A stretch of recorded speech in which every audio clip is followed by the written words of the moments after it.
Over 2 weeks, though, well, over 3 or 4 we played a lot, but those sort of condensed into 2 weeks. Well, it's virtually every other day. Yeah, I know. It was pretty, and let's be fair, on a pitch, it's borderline. Again, I don't come on here to speak badly, but it's borderline. It's borderline unplayable. We were getting ankle injuries, knee injuries. So I'm lucky I've got this extended squad because every game someone else is dropping as a result of running around on it. But we got through it. Getting through the derby, again and again, I felt we had our opportunities to win that game. Yeah, we went into that very much the underdogs. Yeah, and Russell might argue they should have won, but we had the chances to win that game. I think we could have done that. Yeah, I feel like first half we had the better chances. I mean, Reg missed a couple that most people would back, put money on him to score. What I would say, and it's probably the context of the situation, like at the time, they really needed to beat us to sort of get their foot back in that playoff door. So they were throwing everything at us. And the last 10 minutes they did. Hands up, the last 10 minutes they had us on the ropes, but boys defended really resolutely. Yeah. I mean, their goal was a penalty. All right, it probably is a penalty. It's not. It's a bit of a soft one, but we've kept them out. Open play. And they're a side that was sort of free flowing and scoring most of the season. So well done to Jim, but also well done to us.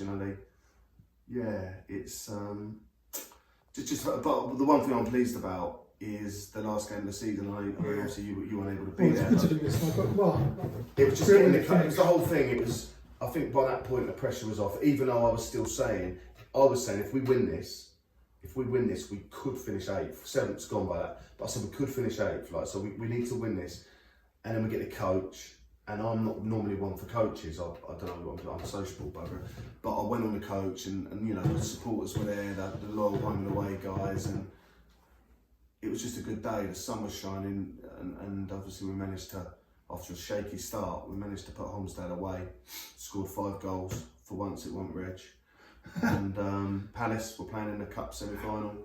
I'm on the telly after, so from my perspective it was a very good day. Coach home with Tuck and Ted Lem and obviously the Bromleys were on there and the Robins and Julian obviously on the pitch at half time in his George Bentley outfit. Cat was so it was a fantastic day actually, and it probably after a lot of crap. It kind of allowed us to finish with a little bit behind.